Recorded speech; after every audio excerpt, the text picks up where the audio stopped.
You know, people always want to know when a piece of technology is no longer functioning. They're like, why? Why is it? Why did it break? But it doesn't matter why it broke.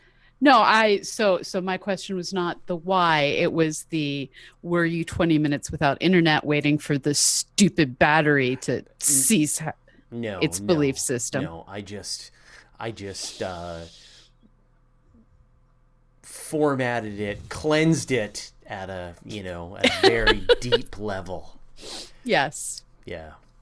So, yeah, boy, the people are just talking about over in the chat about the comet slash lunar eclipse slash full moon, and that like triple play was ridiculous. Like for starters, a lunar eclipse and a full moon are really tied together. You can't have Yeah, one without the those other, right? right. If you're gonna have if you're gonna have a lunar eclipse, you're gonna have a full moon too. There's no other way to Yeah. describe this, right? So you've got like two things, but it's really just one thing. And then you've got a lame comet. Like if you've got a Yes. pair of binoculars, then you might see a fuzzy little ball on a night with a full moon, which is the worst time to see a comet. So that was the non-story of the of the Well, month. and it wasn't even like the good kind of lunar eclipse. It No, wasn't the no, it blood was a moon. It was right. a beige moon. It wasn't even. Someone had a photo of it showing the eclipse happening, and they had showed the brightness, and it went down to like 90% and then back up again. Yes. Right? It's so here it was max at sunset basically. So you have the moon on the horizon working to try and rise, looking its golden I'm on the horizon self, and as it rises it's also coming out of eclipse. So you couldn't even tell what was due to atmosphere versus penumbral eclipse. It was, yeah, just couldn't tell. Yeah. That was Not and like I exciting. was like people were asking me like, oh, there's gonna be an eclipse. Should I go out and see it? And I'm like, no, No. no, you should not. It was so for folks over in England, it was the stumble out of the bar, and at about the time the bar is closed, the moon is not the color it's supposed to be when it's that high in the sky. So if you were in England, it was actually noticeable. But for those of us who didn't have the moon at zenith, it was very confusing because it looked like nothing. Yeah, exactly. But the Super. internet was excited. All And I'm right. closing Twitter because Twitter just might explode again. Yeah. Well, don't have any Twitter going on. It's closed. It's gone. I killed it. I should kill my phone too. Quit Hangouts. Yes. All right. So I'm gonna say hi to a bunch of people. Remember, if you are on watching this live on YouTube, go ahead and say hi to me. It's too late now. You had your chance, but you know what to do.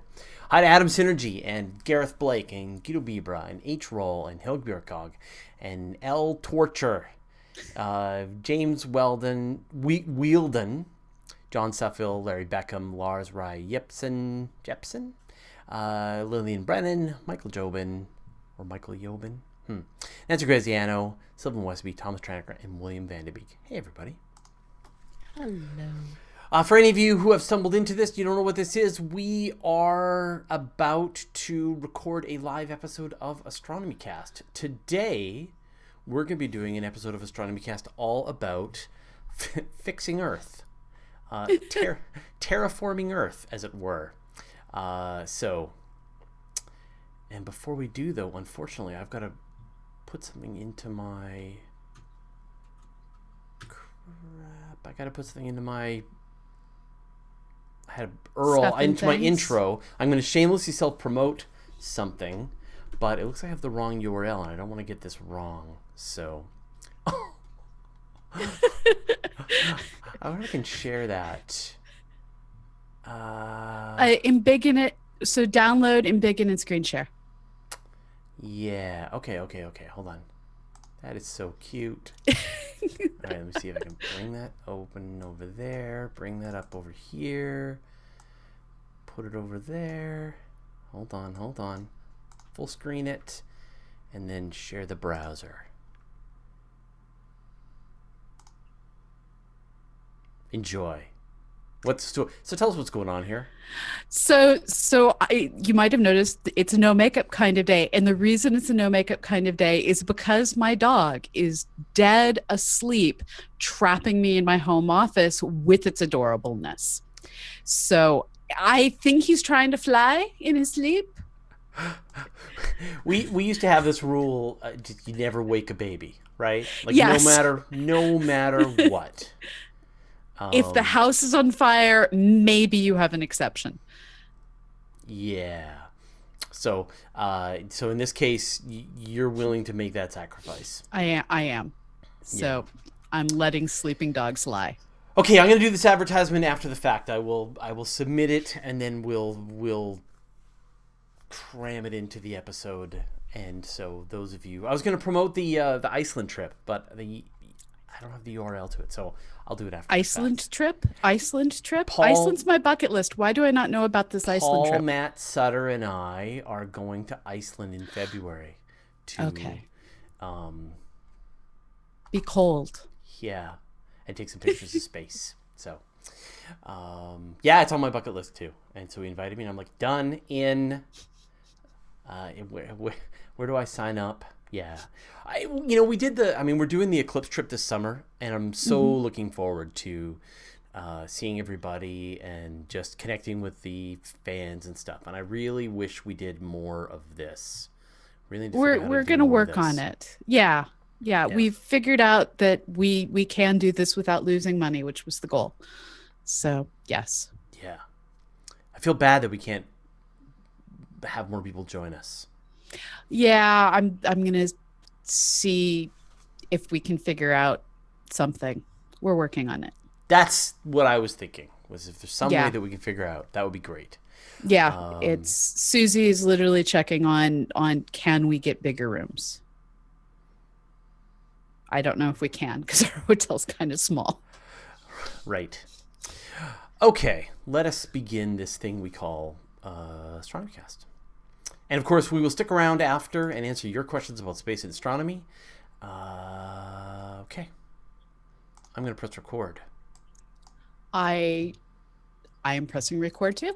It is recording. Hi, Chad. Hello, Chad. Okay. All right, here we go.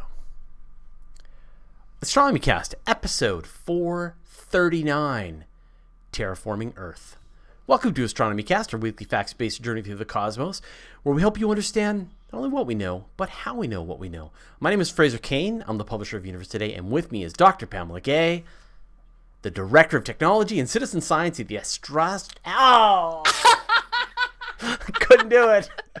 Do you want to start over I do want to start over, yeah. Although maybe we just put that right into the show. Yeah, no, we keep going. Chad. Okay. Don't cut this out. Dr. Pamela Gay, the Director of Technology and Citizen Science at the Astronomical Society of the Pacific and the Director of CosmoQuest. Hey, Pamela, how you doing? I'm doing well. How are you doing? Good. As you can hear, I'm not quite fully versed on the new title, but I'll get there.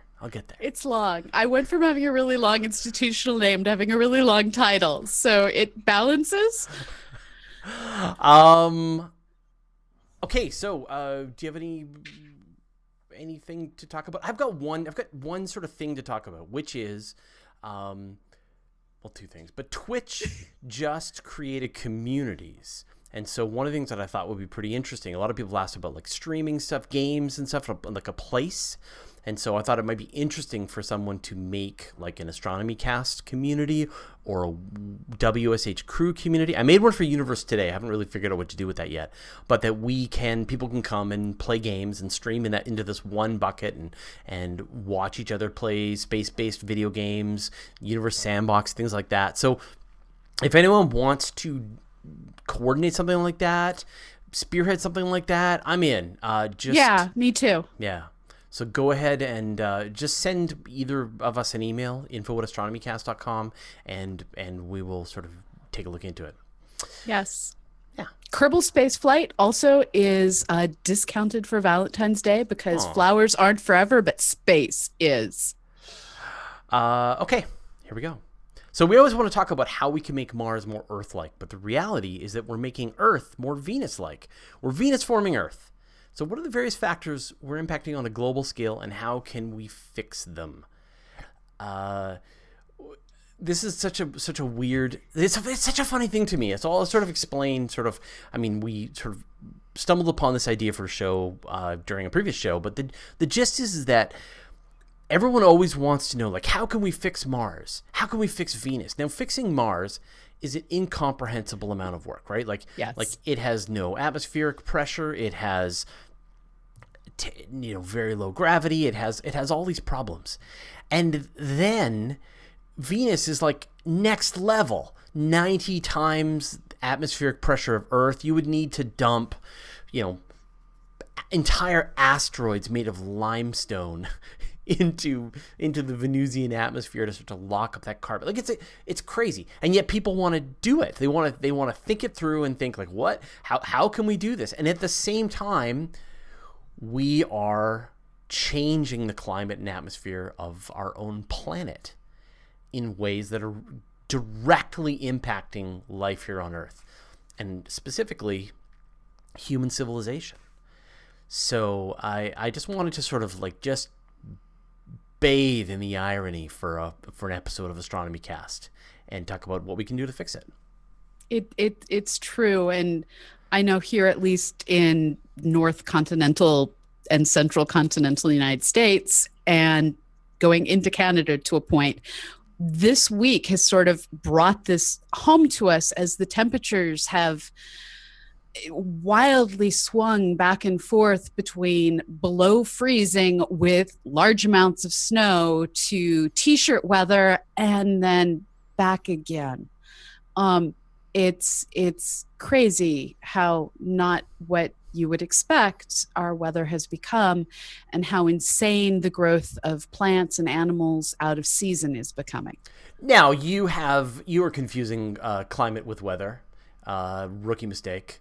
But we're seeing that the North Pole, and I forget the centigrade version of this, but it was like it's 50 degrees Fahrenheit warmer than normal. Of course, I'm a Canadian. I only understand Celsius, so I don't even know what that is in Fahrenheit, what that is in Celsius. But it sounds like a big number, so it's a lot, right? That the North Pole is ridiculous. But we are I guess. Let's talk a bit about how we got into the trouble that we're in. What are the actual factors that we're doing? And let's talk a bit about like what we can do and what are some of the, if we looked at geoengineering the planet, what are some of the factors and, that we can try and bring it back in line? Okay, so the one that everyone knows about is greenhouse gases.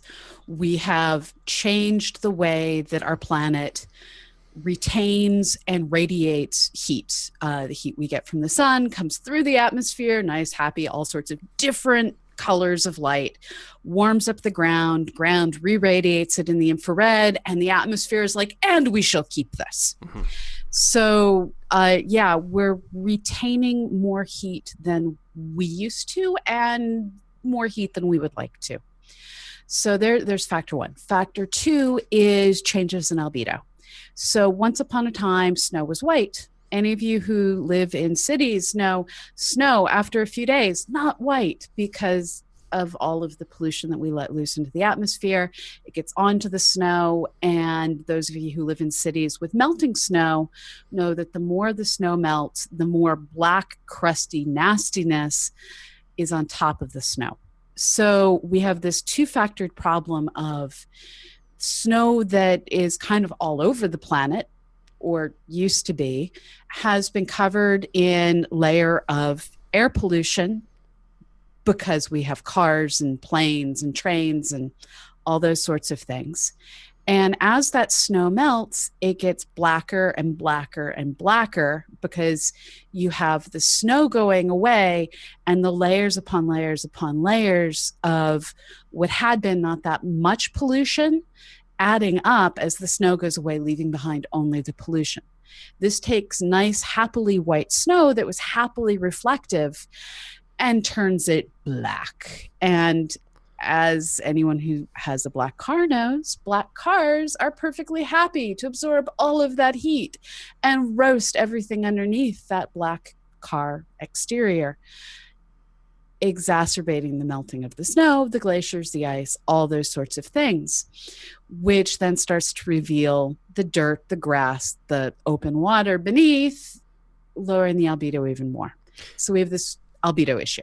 Right. And a couple of episodes ago, when we were talking about rebuilding, we sort of looked at geoengineering at this kind of global scale. You know, if things are into this total collapse, what are some like Hail Mary passes that we can do to try and get things back in control? But if we, we're taking more of a long-term approach, something that we're looking at hundreds, thousands of years to kind of bring the climate of Earth back to, where we as human beings would prefer it. Where do we start to terraform Earth? So, first thing you have to do is just like when you're cleaning a house, you start out by gathering all the things that belong in this area, piling them up, all the stuff that belongs in this area, piling them up, and you prepare to get the spaces for them ready. And here, what we have to do is look at the fact that we have certain ecological niches that just aren't as habitable as they used to be. And we need to grab samples of all the life forms, the flora and fauna, and all the other unclassified stuff that exists in those ecological systems, and save them up over here so that we can put them back when the area is ready. So step one is definitely the ARC approach, where both zoos have worked to grab as many samples as they can, botanical gardens have worked, and then we also have libraries of both seeds and biological samples. Not that we necessarily know what to do with the biological samples right now, but we're building towards the future. So start by getting all the sperm, eggs, and seeds and living critters as much as you can fit. And get their genetic code if you can. Right. To get a snapshot of what our planet looked like before it started to go off the rails. Exactly. And one of my favorite things that I've read about in science fiction is the idea of taking asteroids, hollowing them out, the thing I talk about all the time, and having the African plains asteroid, having the Amazonian rainforest asteroid, having the American Southwest asteroid, taking each of these ecological niches and giving them their own safe space to last out while we fix our planet. Right. But now you're going back to, like, that's once again, like, you're like, I'm taking my toys and I'm going home. Like this planet, it's only temporary, is so gone that all I can think of is I want to go and hollow out an asteroid and see if I can make giraffes enjoy spinning around the. Yeah, but I always want to hollow out an asteroid. That. This is a given. You're just looking for some excuse to hollow out an asteroid and then send the giraffes to Alpha Centauri. I know that. At the end of the day, we have places like the San Diego Zoo and the San Diego Wild Animal Park, which are amazing breeding facilities, and they work in concert with zoos all over the world. China has an amazing panda program. And it's through this network of zoos that ship around the children to make sure that we don't have too much inbreeding and we can secure the biodiversity. This is really the realistic intermediate stage of grab everything, put it somewhere safe, and then let's clean up the mess we made. So we've talked about, preserving life forms, what other changes could we make, should we make, obviously greenhouse gases, other, both methane, carbon dioxide, things like that, reducing them. So step one is find all the things that you need to have later and set them aside to protect them. Step two is now we're going to make a total mess of things while we try and fix.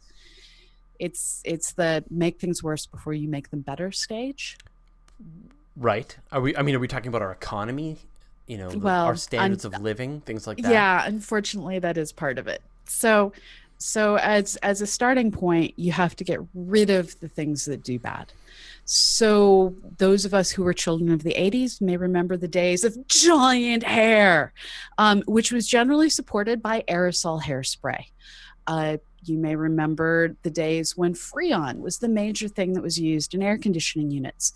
There were all of these chlorofluorocarbons that we were putting into our atmosphere simply in the name of convenience, big hair, and cold rooms. And we have, because of international agreements, found ways to hold up our hair and cool our houses that don't put chlorofluorocarbons in the atmosphere, because it was realized the chlorofluorocarbons were the chlorofluorocarbons were breaking down the ozone in the atmosphere, which is needed to protect us from a whole variety of different rays that otherwise would get to us and do bad things to our genetic structure.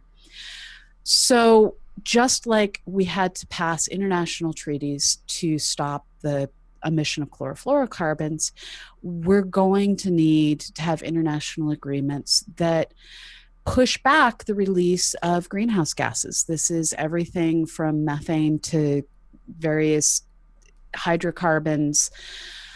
All the things that come out of our tailpipes come out of, and by tailpipes, I mean both those of cows and cars. Yeah. And we also are going to have to fundamentally change our lifestyles in ways that will change how our economy works. The fact that I can get a kiwi in February from New Zealand, that kiwi, while tasty and awesome, is not as tasty as if it were in season and has a much larger carbon footprint than if it was in season. And by in season, I mean locally here in the United States, at least. So when I ship a kiwi from New Zealand to Edwardsville, Illinois, it has to get flown. It has to get flown, and sometimes that's all you have to say. Yeah. Amazon Prime is destroying the planet one air shipment at a time. And as much as I love my Amazon Prime, I love the planet too. And this is my own personal day-to-day moral dilemma. Should you order that thing or not?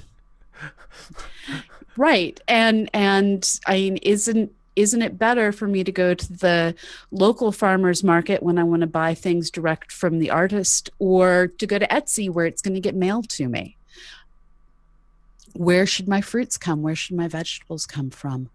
All of these things are choices we have to make. I adore my iPhone. And as far as I know, pretty much all smartphones are made, well, in Asia somewhere. So again, carbon footprint, garbage footprints. We have to figure out, and it's going to have huge economic impacts, how to change the way we live in very fundamental ways that lowers our garbage, that lowers our carbon footprints, that lowers our methane footprints, that lowers the gases we're putting out.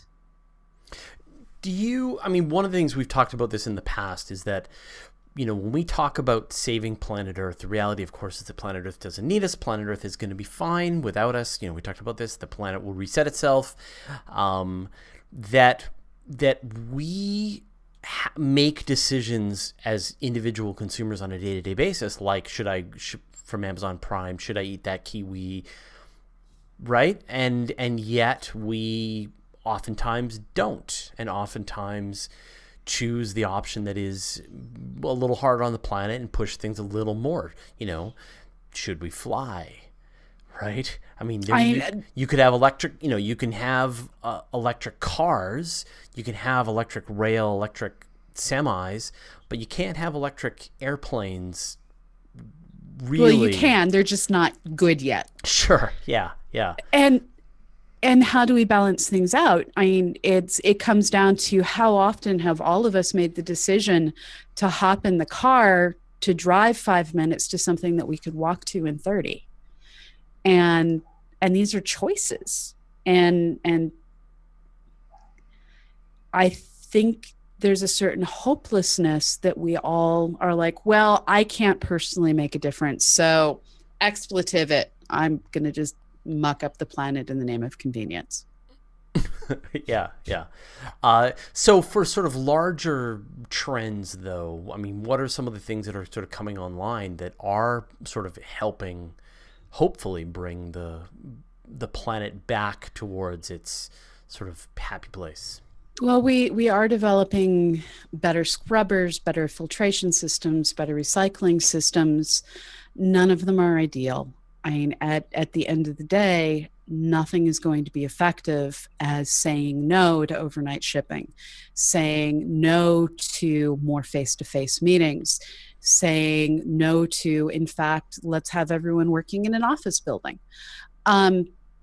Things like people working from home, even 1 day a week, can have a huge impact on the climate. This is why cities like Beijing will periodically have no one is allowed to drive today in order to affect the atmosphere. There are new devices being designed. Again, I'm seeing this coming out of China where the problems are so amazingly severe, where they're developing scrubbers that go through and pull all of the particulate out of the atmosphere, basically giant HEPA filters that look like reverse chimneys. Wow. And yeah, they're kind of amazing. And the one that they currently have up, the material that it's pulling out of the atmosphere is then getting turned around and turned into jewelry. So you have this tangible, physical way of putting something in your hand that comes out of the crud that otherwise would have gone into your lungs. That's kind of crazy that you can. I thought about this as sort of an idea that you could build like artificial trees that are actually carbon dioxide extractors, I mean, solar powered or something like that, and they would, poop So out. those are called real trees. I know, but real trees eventually got to cut them down, and then they reintroduce their carbon back into the atmosphere. But if you could like somehow extract carbon into some kind of solid and then bury it or whatever, right? It comes down to the choices we make. We have trees on this planet that are older than my country and way older than your country. And we have, in fact, some plants that are over 1,000 years old. And if we, instead of planting trees with a 50-year life expectancy, plant things with a 500-year life expectancy even, that starts to change the equation.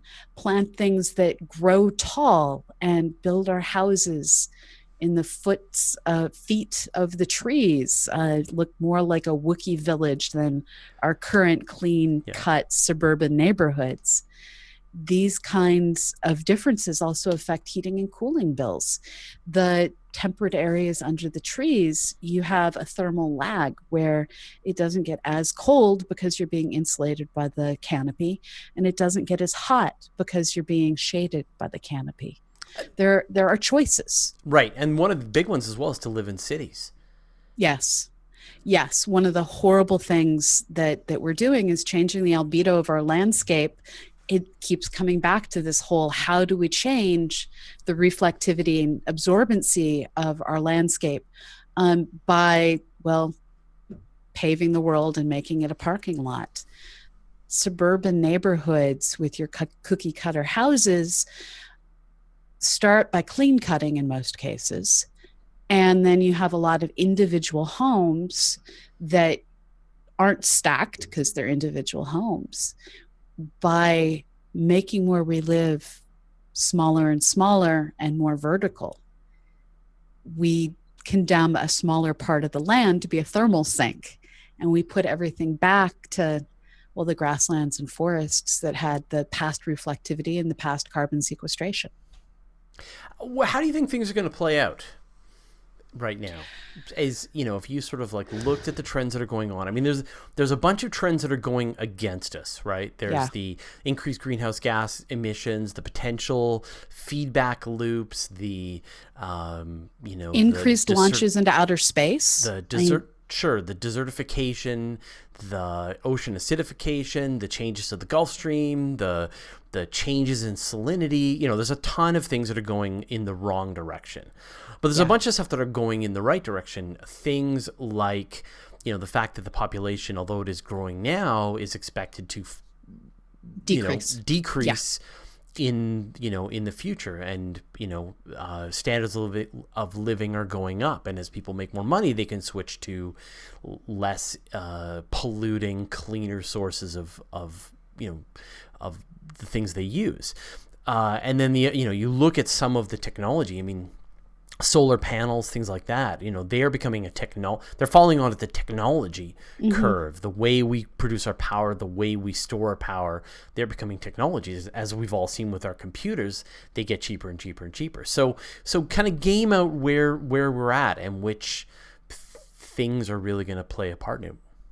So my personal prognostication, and this is based on doing far too much reading, but not being as good at economics. So this is probably a worst case vision based on my understanding of economics.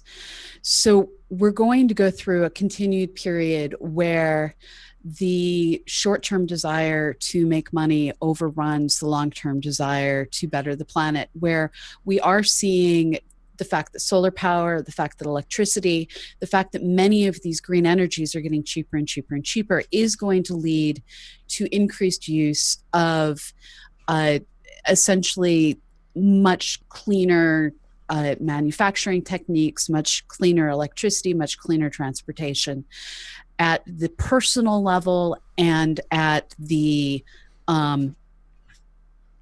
corporate level for buildings. But I think large scale shipping is going to continue because Elon Musk hasn't built us trucks yet, is going to continue to be a real problem because we still don't have good train and boat infrastructure to replace the long haul trucks on many different continents. So we're going to have continued release of fairly significant carbon, especially when we look at the global level, because we also have nations like India, China, the continent of Africa, where we have flourishing economies that aren't yet green and extraordinarily dense countries, and in countries that don't yet have the full infrastructure to start turning on the green power. So things are going to get worse on a global level for a while, but we're going to see this ramp up of more and more green technology. Unfortunately, what I suspect is going to happen is we're going to start to see collapse of the fisheries and significant change in where food can be grown due to changes in the environment. We're already starting to see various parts of the ocean that you just can't fish on the way you used to. We're starting to see parts of the world like Australia, which is an entire continent, that are dealing with the kind of heat and drought that precludes farming for the most part. So I suspect we're going to hit a point where food prices go up, food is no longer generally affordable for people working in the service economy. And in my worst case, reading things with dread, I'm concerned that increases in food costs are going to start to hit maximum at about the same point that increases in productivity decrease the workforce to the point that we have an even greater separation between the haves and the have-nots, because we just don't need as many people globally in the manufacturing sectors and in the service sectors. Every time we build a Starbucks or a McDonald's that you order using your cell phone, you're unemploying somebody. This coupling of increasing food prices and decreasing needs for low income jobs, if that all hits at once, we're going to have a collapse of the global economy. And honestly, I'm really hoping I'm totally wrong on this. Yeah, well, me too. Me too. So I think just to kind of bring this back around, that if we were looking at planet Earth the way we look at Mars and go, how do we fix it?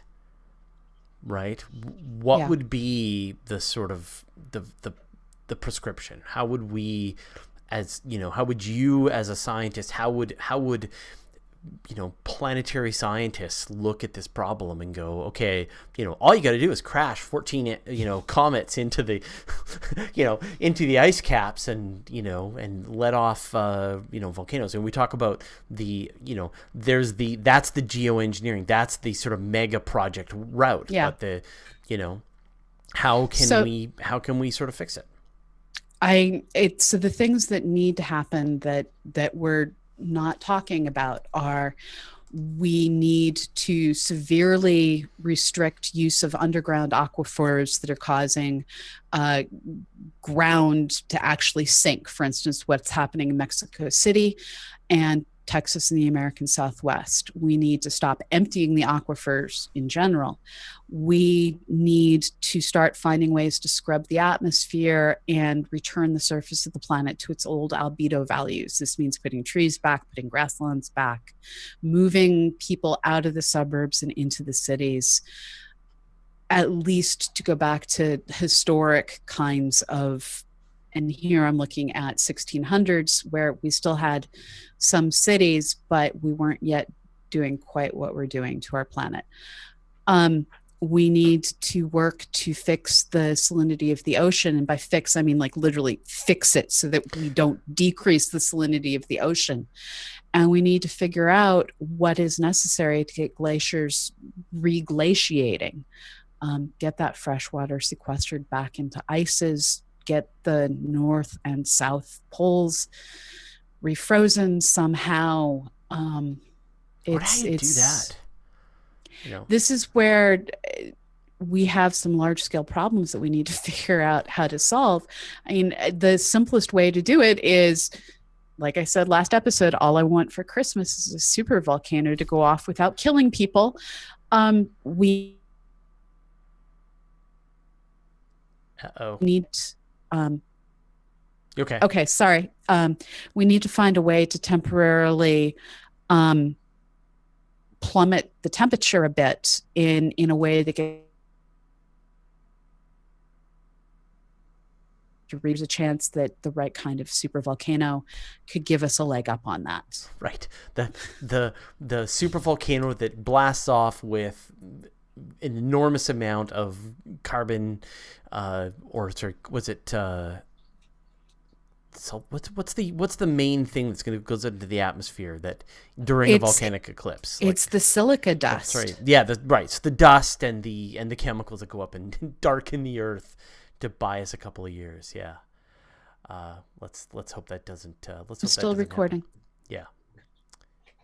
Yeah. Okay. Well, thank you very much, Pamela, and we'll talk to you next week. Sounds good, Fraser. Yeah, we were kind of losing you there. My dog leaned against the internet. What? He went under my bed. He leaned against the cable. The cable wiggled and dropped bits. Okay. I kicked him. Oh. Very gently, very, very gently. I love my dog, except when he removes the internet, and then I love him a little bit less. Okay. Let me save this.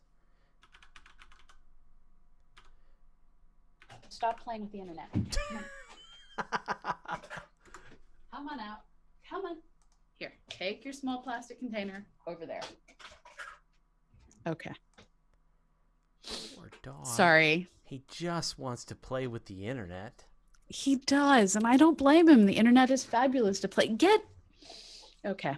I'm using my foot to prevent him from getting to that side of the under my desk. Oh, yeah. So which supervolcano would you be all right with? You see, so it's the problem is like there's got to be one like in the middle of the ocean, or maybe one in Antarctica. That'd be a problem too, right? Because it would then melt a whole bunch of stuff. We don't want the one in Yellowstone to go, although the Yellowstone area is pretty unpopulated. So, right. So what I'm wondering is there used to be massive volcanoes in Siberia. Volcanoes isn't even quite the right word. Siberia used to be a giant lava machine. Right. And I'm wondering if there's anything there that could still go active. And I don't know the answer to that. But that's another area that is pretty not lived in. And the nice thing about it is in the direction the wind goes, you don't have a lot of populated areas until you get to Japan.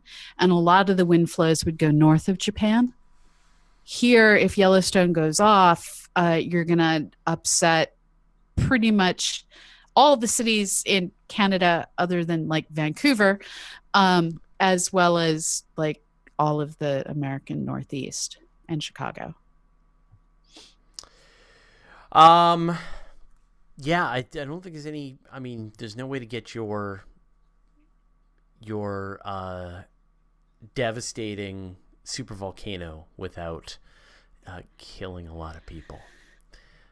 Well, I'm not saying you can probably avoid killing if you have enough warning.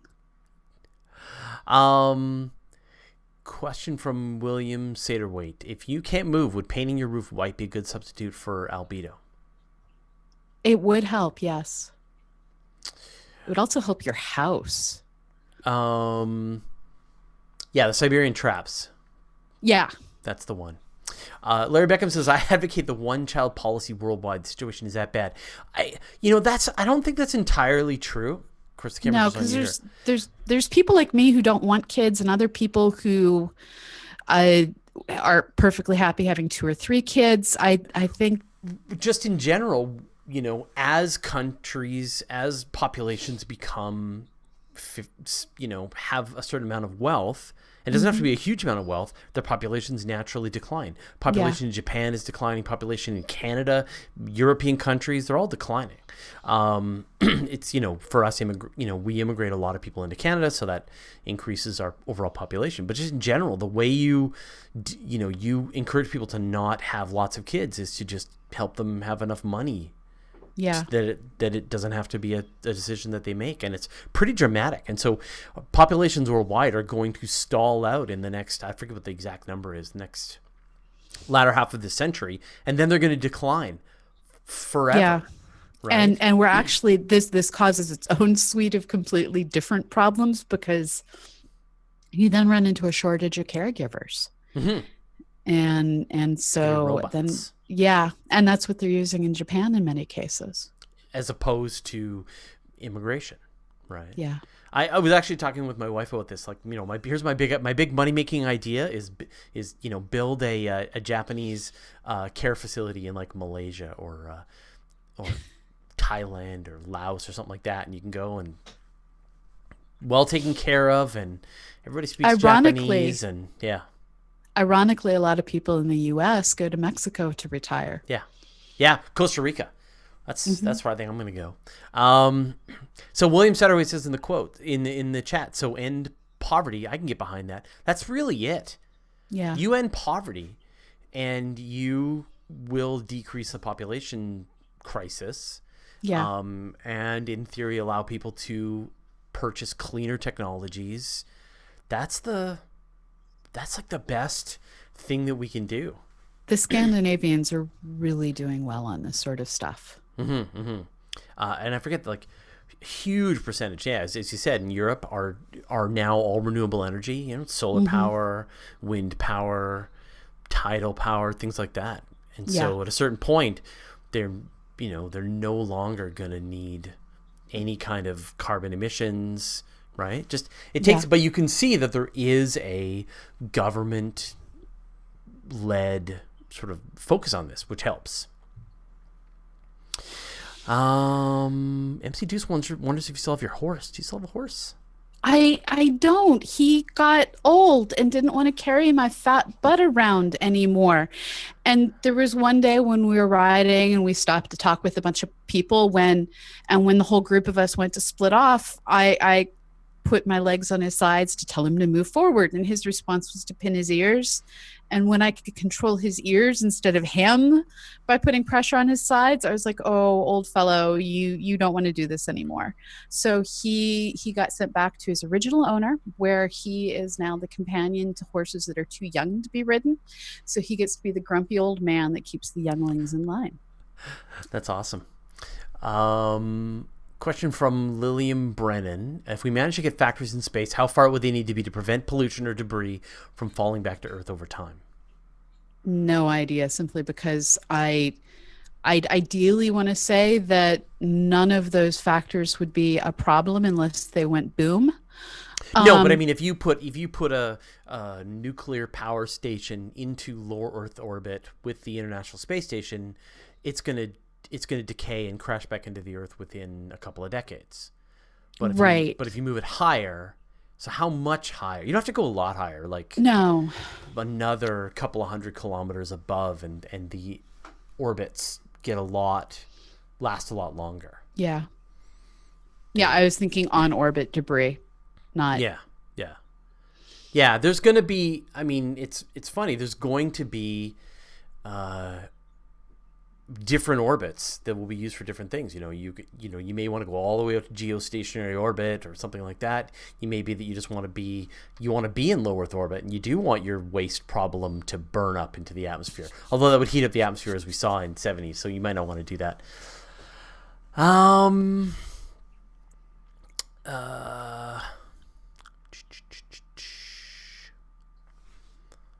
let's see. Thomas Traneker is saying, student in Sweden, and your own apartment in Stockholm, and $2,500 US a month. Wait a second. You get to be a student in Sweden, you get your own apartment, and you get money? What?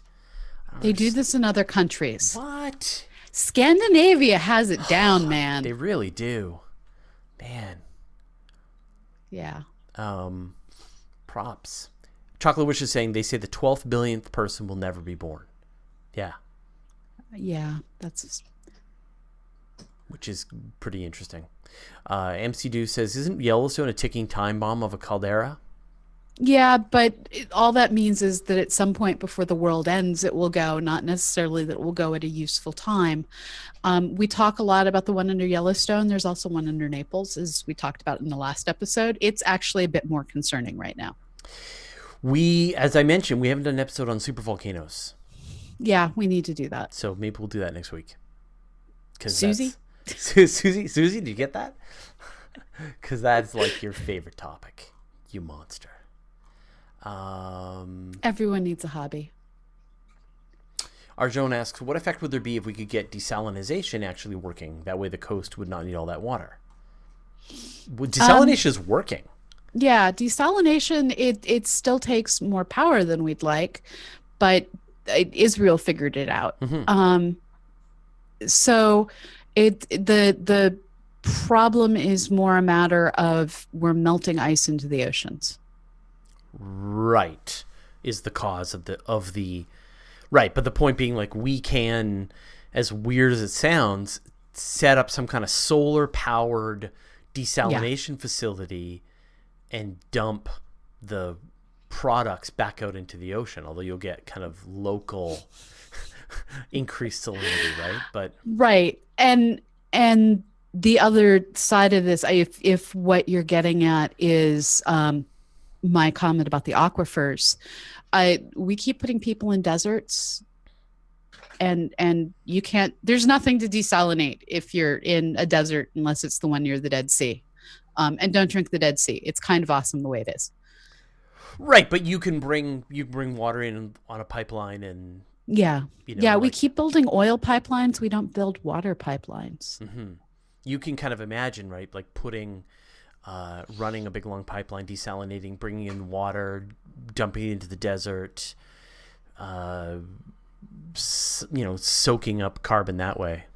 But I think the key is that it's got to be renewable power based desalination. Like if you're running a big coal plant or running a big natural gas plant to desalinate the water, then you're making it worse.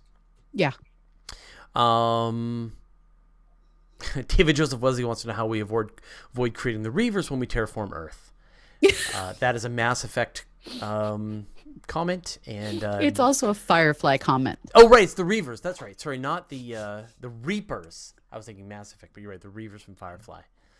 I haven't played Mass Effect, so I was willing to believe you. Yeah, don't create some kind of crazy facility that makes people crazy. Easy peasy. There you go. Susie says that super volcanoes are on the schedule for Friday's episode. Excellent. Bunch of people in the chat enjoying volcanoes. I would love to see one erupting. So I think I brought this up once before. I discovered something horrible while in Hawaii a couple of years ago. If you have a sulfur allergy, breathing volcanoes is really bad. So like within half an hour of landing on the Big Island, I felt miserable. And I was sure that I just picked up a cold, a virus, something while at IAU last summer. And the person I was traveling with, Jake Noel Starr of Insight STEM, he was like, "Are you allergic to sulfur drugs?" Except in a British accent. And I was like, "Yes." He's like, "No, it's your allergy." And I was like, "No, that can't be a thing." No, it's a thing. Wow. So if you're allergic to sulfur drugs, you will be a miserable human being around erupting volcanoes. And if your precious super volcano goes off, then there's nowhere to hide. I just need to be away from the sulfur part of the...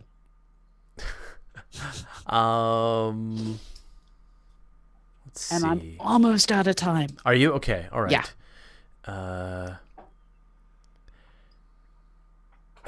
Okay. All right. Well, let's wrap things up. And you got to run. I know you're super busy. So yeah, Friday we're gonna talk about your precious super volcanoes, where we cause mayhem and destruction on planet Earth at a scale that has never been seen before. I look forward as to you it, do, as one does. I look forward to it. I can't wait. Thanks everyone for watching. Of course, go to wshcrew.space. Join the active community that makes a part of this. If you have any ideas again about doing like some kind of Twitch live streaming community, let me know. We'll talk about it. We'll see you all on Friday. Sounds good. See y'all later.